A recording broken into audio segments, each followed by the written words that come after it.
Berarti dia kalau tiga kali dan sama main komo, kan tiga kali. Ini bola buat capek ya. Quick. Mantap lah, kita ini.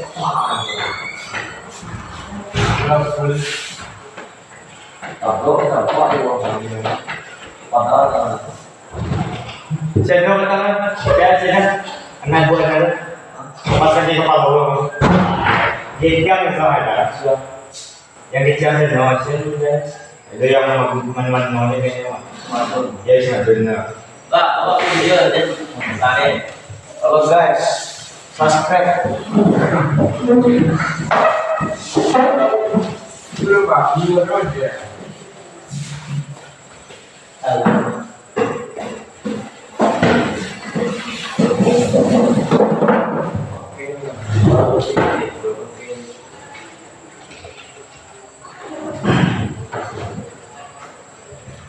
Subscribe ke YouTube apa Pak?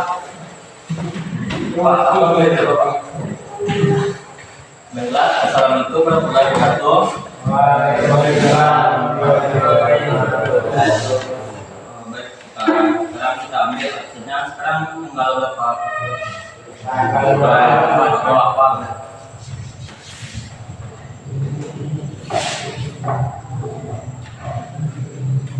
Pertama tuh klik dir, klik dir, Dimas, mana Dimas? Wahdi, ya ada ya, lambe. Oh, dia lagi, habis, dua. Pak, Kaulia, Ilham Samudra, Radit, Rahul, Rajen, Pagi,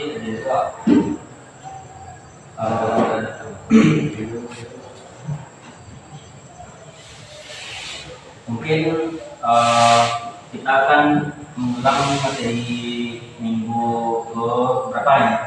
Ini 27. Nah,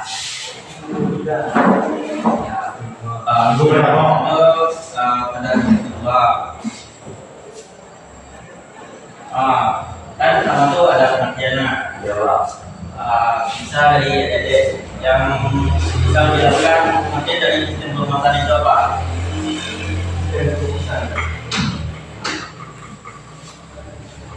Boleh di model atau di manapun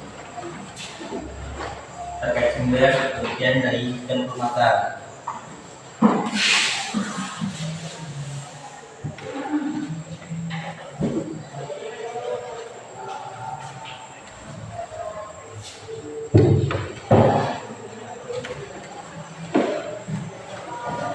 Atau Bapak tunjuknya. Tunjuk pak. Siapa ya? Radit. Radit. Sistem perumahan. Apa?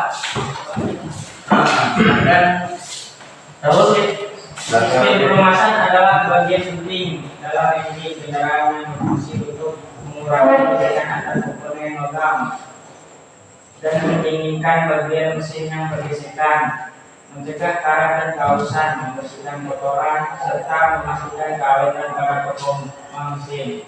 Jadi kesimpulannya kan pengertian dari sistem perumahan itu untuk mencegah benda bergesekan, kemudian untuk membersihkan karat, kemudian mendinginkan bagian mesin yang bergesekan.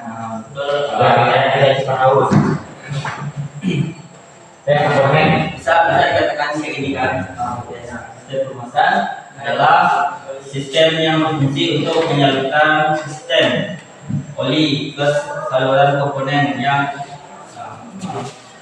dari seluruh komponen mesin untuk mengurangi gesekan, untuk mencegah kausan dan mendinginkan mesin. Sistem ini bekerja dengan menyaring dan menyalurkan oli ke celah-celah komponen bergerak untuk menggunakan lapisan pelindung. Kemudian untuk membilas kotoran yang sudah terbentuk.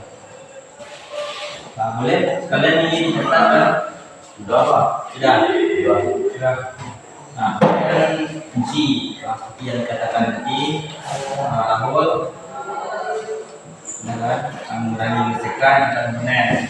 Nah, di dalam engine ini banyak komponen logam yang saling bergerak dan bersentuhan, kayak piston, kemudian silinder, genset. Tahu ada di gensetnya mana? Tahu. Gimana? Di mesin Pak. Di mesin. Betul. Tapi bagaimana ya? Di bagian Genset.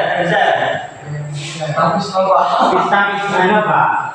Terus Salah. Dengan pistannya Pak. Pinggiran piston. Genset, tahu? Genset. noken. Noken apa itu? Genset. Kan ada dua. Genset, genset. Ada di sini yang bikin pistan Pak. Oke, genset. Batang piston. Nah, Apa? yang pertama Kui aspal tak. Genset itu kan ada di bagian atas. Kita left satu. Apa Pak? Coba dari ini. Bisa Pak. Genset. Genset. Di faktur Pak. Di mana? Di Johan. Noken tak. Genset. Genset. Genset. mungkin ada itu. Genset itu ada. Aku tahu Pak benda Pak.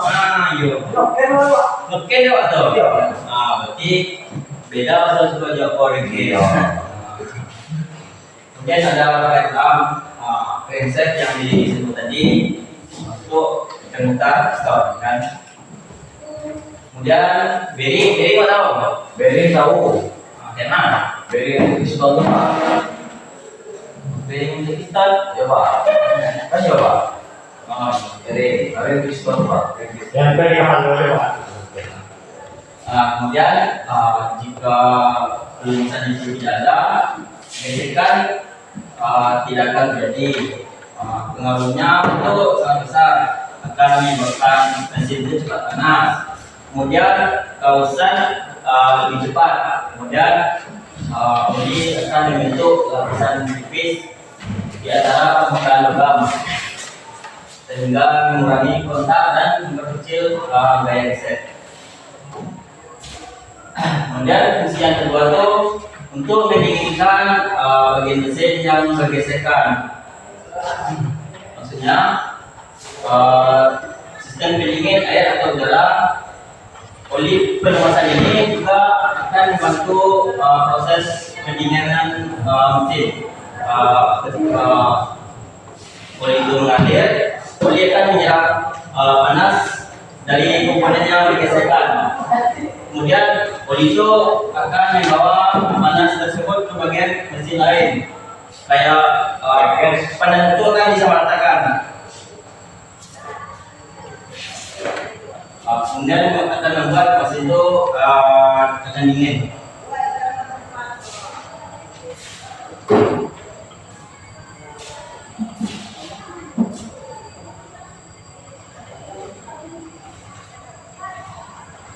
Kemudian untuk proses yang fungsi yang ketiga untuk mencegah karat dan kausan.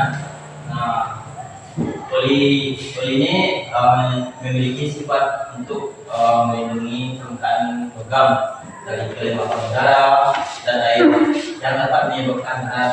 Nah, selain itu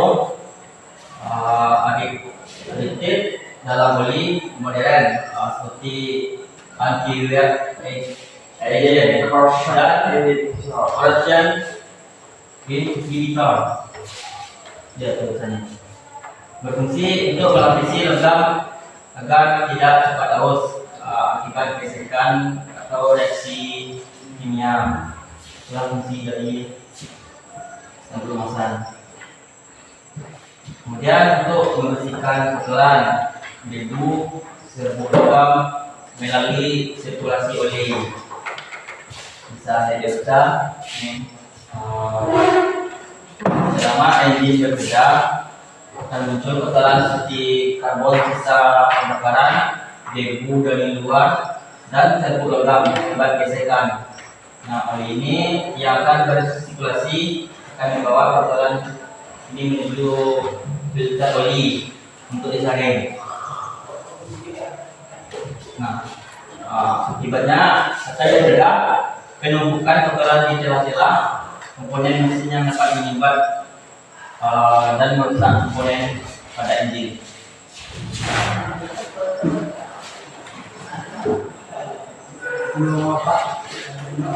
Nah, kemudian jika apa yang terjadi jika permasalahan pada engine tidak berfungsi?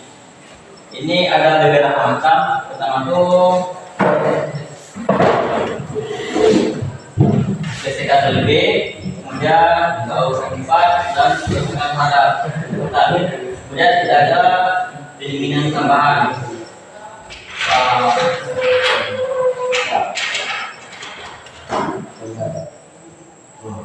Seperti itulah kalau pelumasan pada engine tidak berfungsi, akan membuat seperti yang di sini. Ketika lebih kawasan cepat, kerusakan total itu kayak mana? Belum pecah. Belum pecah. Assalamualaikum.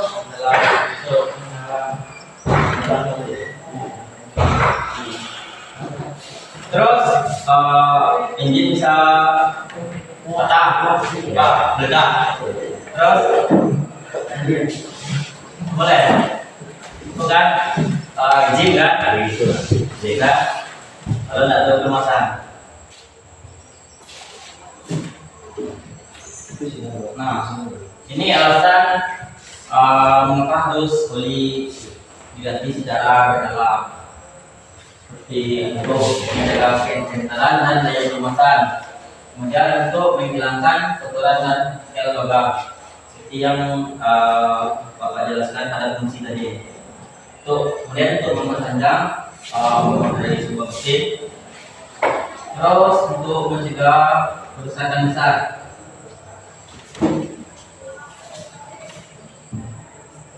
Nah, di sini ada jenis-jenis pelumasan. Siapa yang bisa tahu berapa jenis sistem pelumasan dan apa saja sistem pelumasannya? Tidak tahu. Saya tahu misalnya apa. Oli, oli apa loh? UNC. Tinggal Detor. apa? Lihat aja. Nah,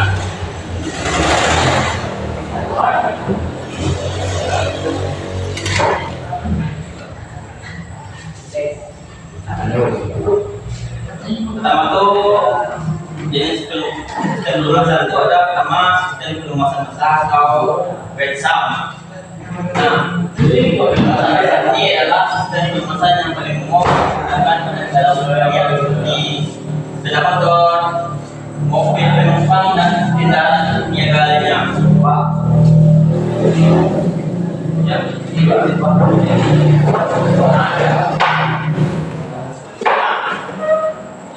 siapa yang bisa tahu apa kelebihan dari sistem pelumasan besar ini? Boleh di share di setting di Google. Boleh.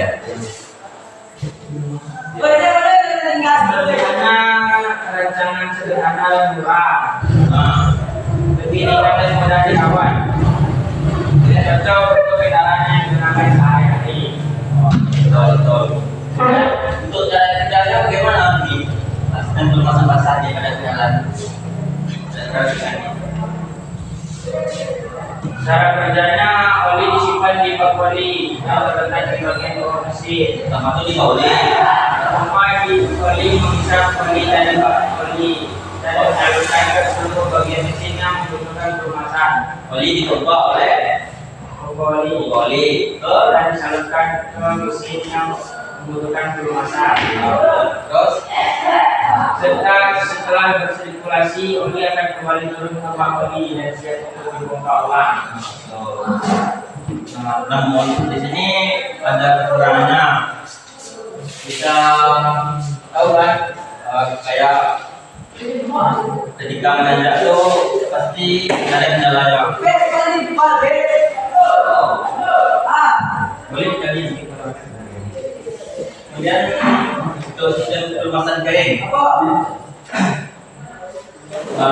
Pelumasan kering ini biasanya digunakan pada jalan malam, seperti atau mesin yang bervolume tinggi yang memerlukan kestabilan pelumasan pada tekanan tinggi dan menurunkan ekstrim.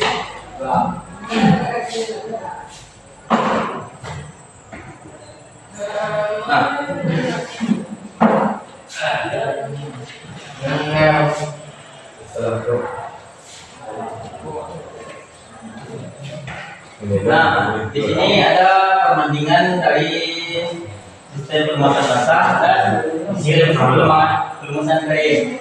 Pertama itu untuk penyimpanan oli. Nah, kalau untuk sistem pelumasan basah ini terletak dalam bak oli atau disebut juga dengan blueprint atau bisa juga disebut dengan pakan. Nah, kalau untuk pelumasan kering, nah teknik untuk pelumasan itu penyimpanan itu terpisah.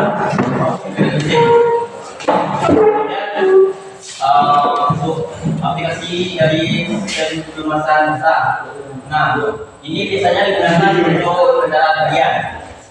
Terus kalau untuk pelumasan kering, misalnya diaplikasikan di kayak kendaraan balap, seperti kemudian mesin yang performanya tinggi. Nah, kemudian untuk sistem pompanya, pertama itu sistem pelumasan basah. Kalau ini kan menggunakan satu pompa, sedangkan kalau sistem pelumasan kering ini atau dari sistem ini menggunakan dua pompa, tekanan dan kapeng. Kemudian untuk kompleks internal, sistem pelumasan basah ini menggunakan kompleksitas yang cukup sederhana.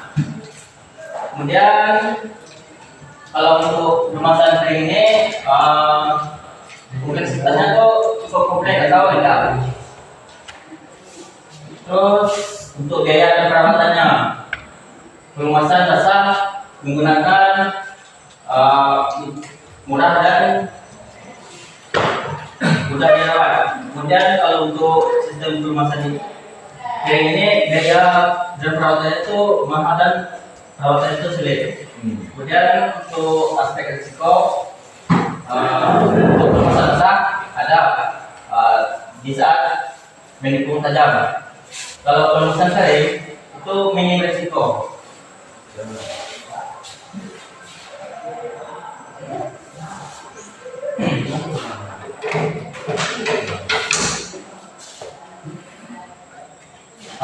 Nah, kita masuk ke sistem pelumasan komponennya. Pertama tuh ada oil pan. Nah, di sini oil pan ini berfungsi untuk menyimpan oli pelumas atau sebagai penampung. Nah, kemudian oil pump atau pompa oli. Nah, gunanya untuk membawa oli dari oil pan ke seluruh bagian mesin. Kemudian oil filter atau filter oli.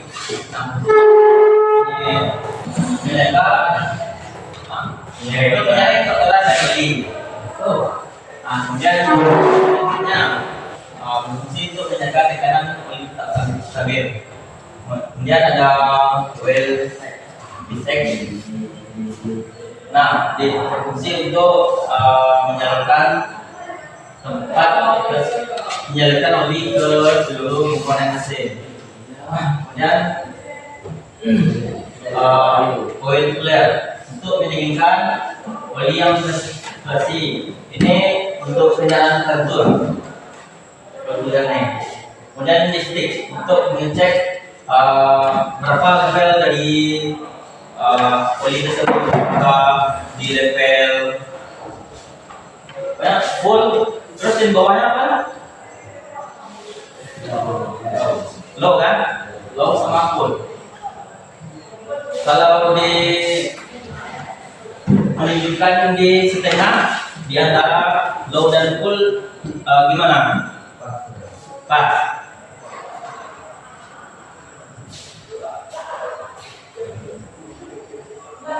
Kemudian ini adalah kode SAE kemasan.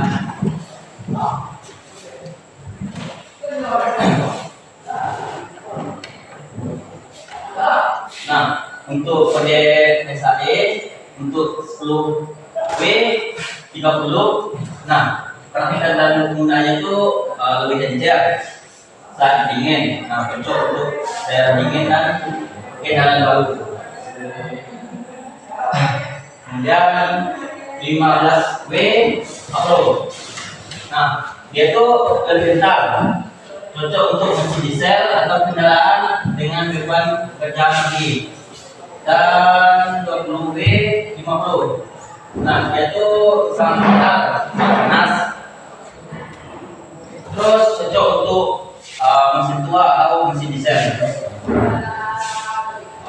Kemudian 5W 30.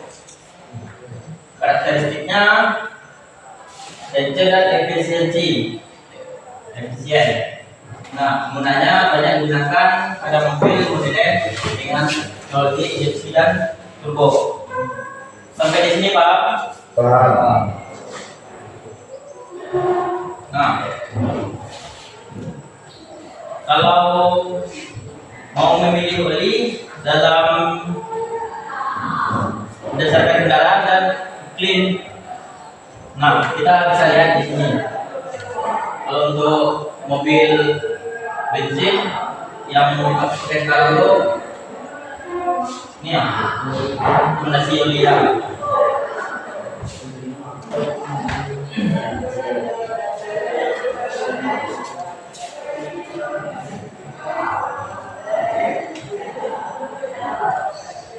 Selanjutnya reforma oli saat mesin dalam kondisi dingin.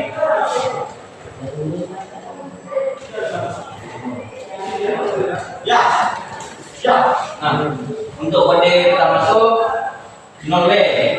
Nah, kentalan saat dingin itu berarti kode tersebut menunjukkan oli tersebut sangat encer. Kemudian karakteristiknya, nah ini ideal untuk suhu dingin ekstrim di bawah 0 derajat Celcius. Kemudian 5W, kode 5W. Nah, berarti kentalan saat dinginnya itu encer. Nah, karakteristik ini cocok untuk clean, dingin atau sedang, kayak sini. Kemudian kode 15W. Kentalan saat dingin itu sedang. Nah, karakteristiknya itu cocok untuk iklim tropis seperti daerah kita. Dan kedua, kode 20W lebih kental.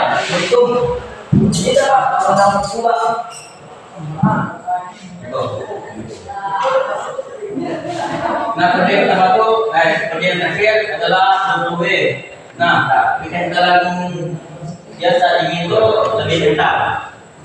Karakteristik itu cocok digunakan di kendaraan tua dan tenaga. Nah, sampai di sini ada yang mau ditanyakan? Tidak. Berapa lama? Lumayan lama. Oke. Ini udah kirim ke grup. Udah, Pak. Belum. Lalu, itu, elek tuh.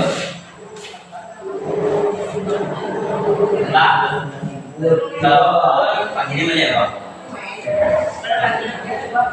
Beda. Oke, sekian di apa? Assalamualaikum warahmatullahi wabarakatuh.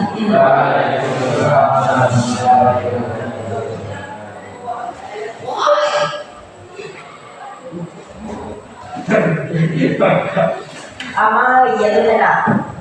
Nilai Gila, cuma ada gila dan sekian lah. Wah,